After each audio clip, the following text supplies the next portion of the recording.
Ladies and gentlemen, have you ever felt that sudden silence one day? He's all in. Messages, attention, energy. The next day, it's like he vanished into the shadows. And you're left wondering, did I do something wrong? Is he losing interest? Should I reach out? Again, let me tell you something that could shift everything. He didn't pull away because he's gone. He pulled away to see if you would chase. Because for some men, especially those who aren't fully secure in themselves, pulling back becomes a power play, a test, an unconscious challenge. He wants to know, will you run after him? Will you validate his worth by proving yours is less? But here's the truth, and it's going to sting before it sets you free. And that's not attraction. That's training. You're training someone to disrespect your time, your emotions, your standards. Because the moment you run after someone who pulls back, you're no longer standing in your power. You're reacting from fear, and fear never creates connection. It creates dependency. When someone you care about starts to pull away emotionally, it can feel like rejection. The sudden drop in communication, the change in tone, the shift in energy, it all feels personal. And when we care, our instinct is to fix it. We want to close the gap, to make sure everything is okay, to bring things back to how they were. But what many people don't realize is that emotional distance isn't always about falling out of love or losing interest. Sometimes it's a test, a silent, strategic moment created not to push you away, but to pull a reaction out of you. This test isn't usually announced. He won't say, I'm going to stop calling you for 3 days just to see how you react.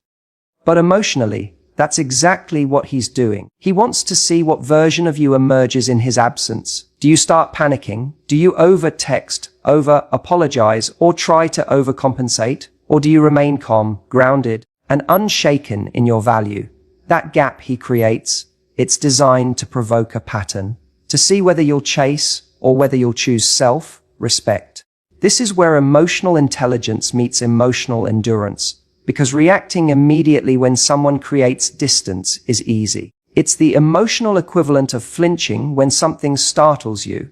But what if you didn't flinch? What if, instead, you paused, observed, and understood that his silence might not be a rejection, but a reflection of his own insecurity? That his distance isn't necessarily about you. It's about what he's trying to figure out about himself and about you. Some men do this to see if the woman they're dating will abandon her standards to keep the connection alive. Others do it to create control in a dynamic where they feel emotionally exposed, and some don't even realize they're doing it. It's just a reflex, a deep-rooted behavioral test rooted in their past experiences, their wounds, or their fear of losing power. But here's the danger. If you take his pullback at face value and rush to close the space, you end up falling straight into the trap. You become the one chasing, the one anxious, the one proving. And once that happens, the dynamic shifts. You go from being equals to being someone who's now playing emotional catch-up. Not because you're less, but because you responded out of fear, not confidence. That's why understanding the intention behind his withdrawal is so important. It protects you from self-sabotage, because instead of reacting from emotion, you begin responding from awareness. You begin to see his pullback not as a problem to fix, but as a moment to observe. You recognize that if someone is using emotional distance to measure your devotion, they're not building a connection, they're measuring control. The irony is, the very thing he's hoping to see, your emotional overinvestment, is what often makes you less attractive. When you chase, you validate the test. When you stay grounded, you pass it. Because confidence in those moments says everything. It communicates that you're not just looking for connection. You're looking for maturity, for reciprocity, for emotional honesty, not games. The moment you start chasing someone who has pulled away, you start losing a piece of yourself. It may not feel like it at first. After all, reaching out, checking in, trying to reconnect can seem like love, like care, like effort.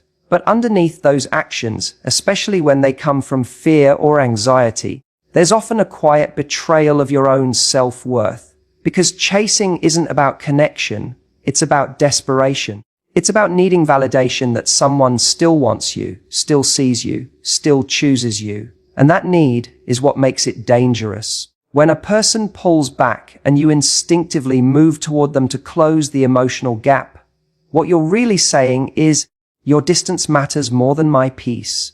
You prioritize their silence over your dignity. You allow the imbalance to grow, and in doing so, you give them power, not the healthy kind, but the kind that says, I can treat you with uncertainty, and you'll still be here.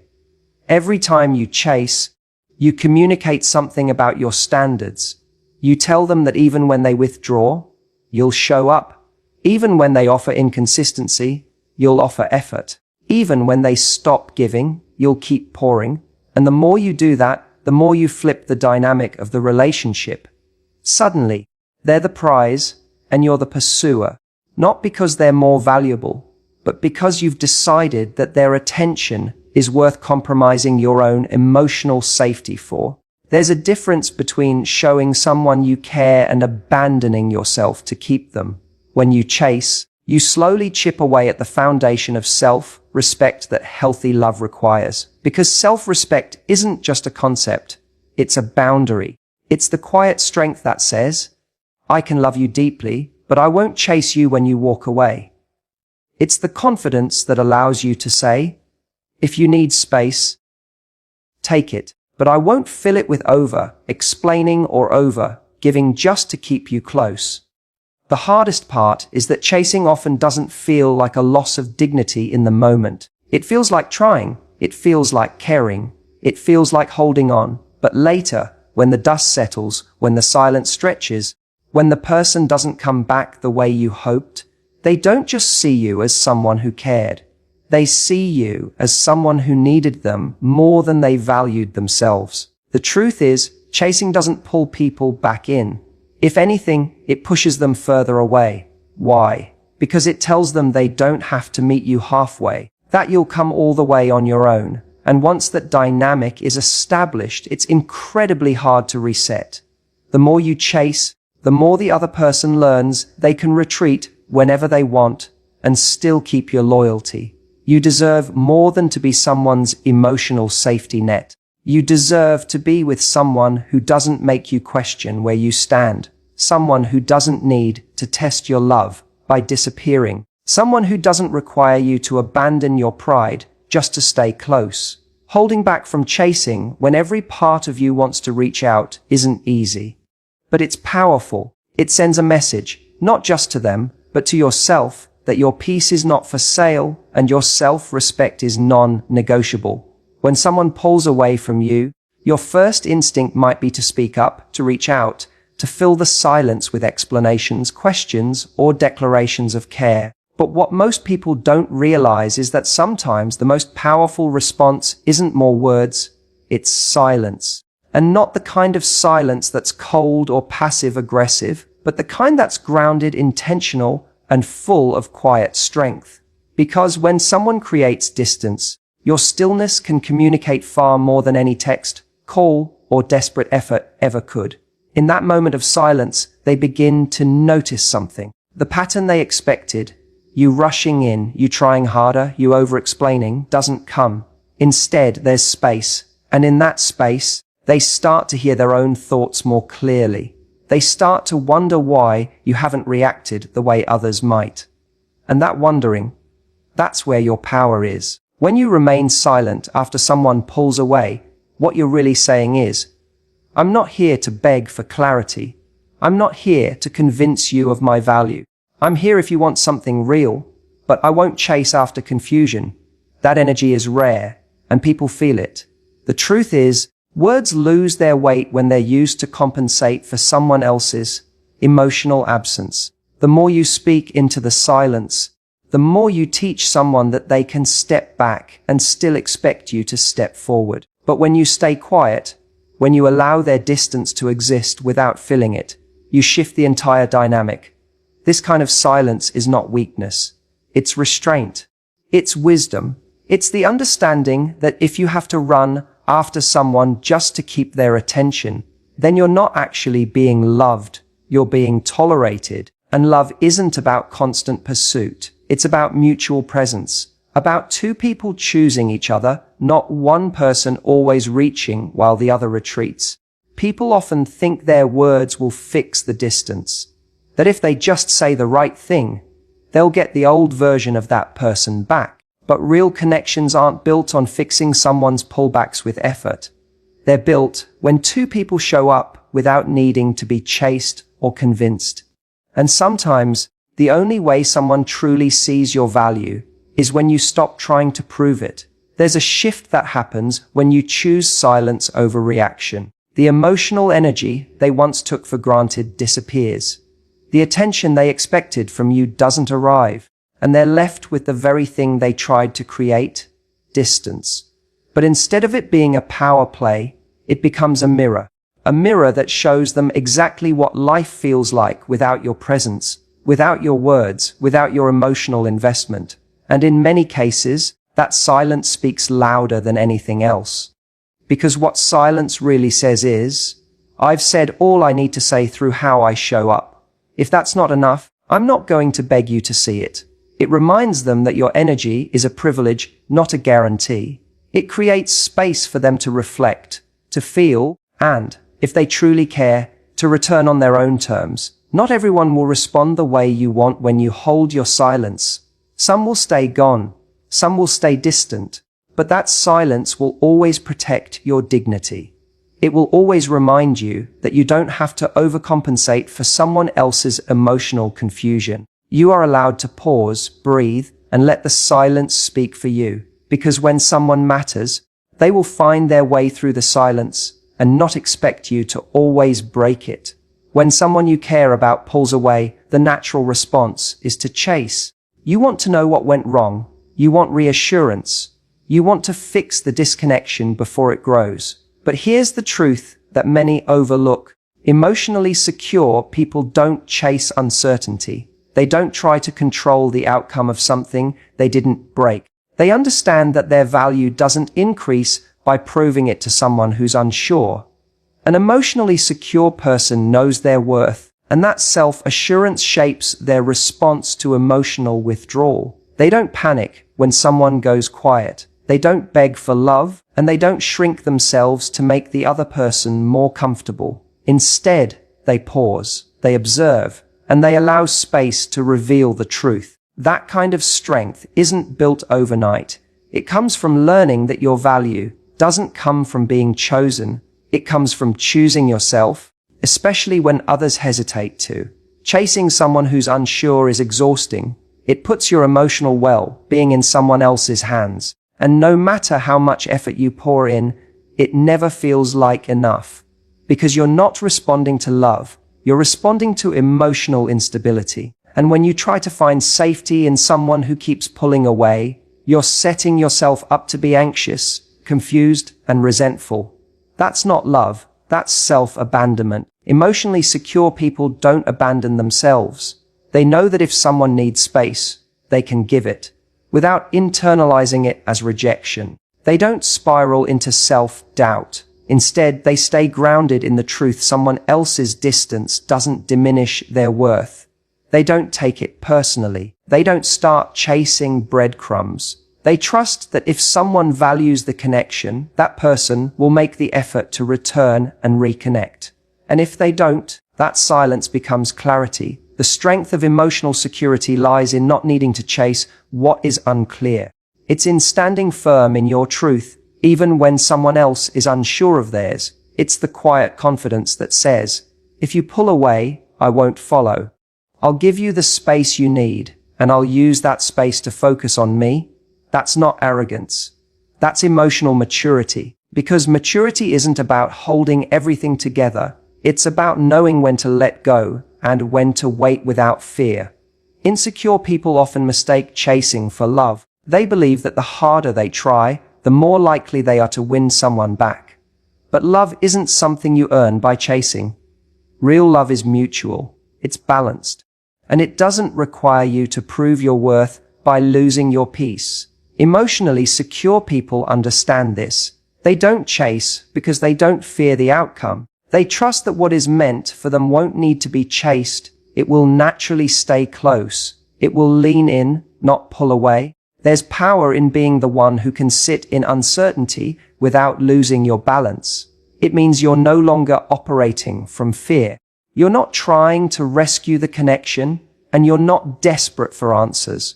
You're letting life show you what's real, and in that stillness, you reclaim your emotional power. You deserve someone who brings you peace, not confusion. Someone who stays, not someone who disappears to test your reaction.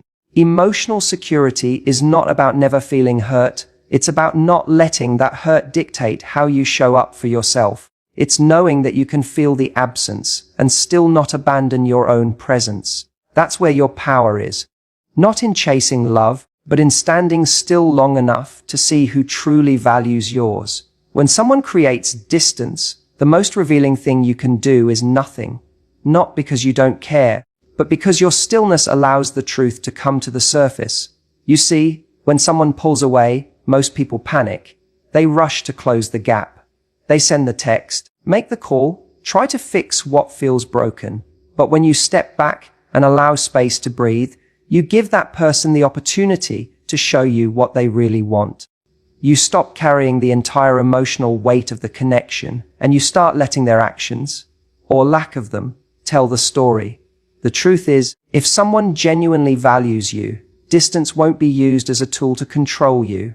It won't be a tactic to make you chase. It won't be a power play. It might be a moment of reflection, a sign they need space to think, but it won't be manipulation. And if they do use it as a test, then your silence becomes their mirror. In that quiet, they begin to confront the consequences of their withdrawal. They start to feel the absence of your energy, your consistency, your presence. And that absence becomes more powerful than anything you could have said. When you stop chasing, when you stop trying to fill the void they created, you force the situation to reveal itself. You find out whether the connection was real or if it was just dependent on you doing all the emotional labor. And that's not easy, because sitting in that silence can be uncomfortable. It can make you second guess yourself. It can make you want to reach for comfort, even if that comfort comes at the cost of your self-respect. But in those moments, your patience is everything. Letting the distance reveal their intentions isn't about playing games. It's about clarity. It's about understanding that you don't need to force anything that's meant for you. You don't need to beg for consistency or explain your worth. When someone cares, when they truly see you and value what you bring, they don't leave you in emotional limbo. They don't create confusion and call it space. They communicate, they return, they show up. And if they don't, that silence becomes your answer. Not because you pushed them away, but because you gave them the freedom to come back. And they didn't. That realization may hurt, but it also frees you. It frees you from hoping for someone who wasn't invested. It frees you from holding on to a potential that only you were trying to realize. Distance is not just space, it's revelation. It shows you who leans in and who fades away. And sometimes, the most loving thing you can do for yourself is to step back and observe. To stop explaining. To stop rescuing. To stop trying to make someone care in the way you do. Because love doesn't survive in pressure. It grows in presence, in effort, in return. If someone wants you, truly wants you, they will close the space. They will take the steps. You won't have to chase them into clarity. They'll walk toward it willingly. That's how you know. Not by how they act when things are easy, but by what they do when there's silence. When there's nothing forcing their hand. That's when you see who's real. That's when you stop guessing. That's when the truth becomes clear. When someone pulls away from you, it's easy to slip into their emotional frame.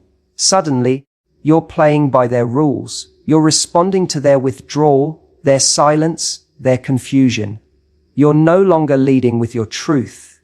You're reacting to theirs. And the problem with that is simple. The person who controls the frame controls the connection. They set the pace. They decide how close or distant things feel. They determine when you talk, how much you share, and how anxious you become waiting for them to show up. And if you don't hold your own frame, you become a supporting role in their emotional story instead of the author of your own. Emotional framing is powerful because it shapes perception. When someone starts pulling away and you chase, you're operating inside their frame. They dictate the terms of closeness. But when you pause, when you hold steady, when you don't respond immediately with panic or pursuit, you take back your authority. You're no longer asking, how do I get them back? You're asking, do they still belong in my world if they choose to disappear? So many people lose themselves in someone else's uncertainty. They forget that they're allowed to step back, to ask questions, to assess whether this dynamic still aligns with their values. But you can't do that if you're emotionally flinching every time the other person shifts. You can't be grounded if you're always on edge waiting for a sign, a reply, a signal that you still matter. That emotional imbalance is exactly what happens when you give someone control over the frame. To hold your frame means you stay rooted in your standards, not your fears. It means you don't lower your expectations just to keep someone who's already halfway out the door. You don't rewrite your boundaries to fit into their comfort zone. You let the discomfort of distance reveal the truth, instead of trying to soothe it with over-effort. And that takes strength. It takes emotional maturity. But most importantly, it takes clarity. Clarity about who you are, what you deserve, and how much of yourself you're willing to give to someone who might be unsure about you. People often mistake reaction for connection. They think, if I react quickly,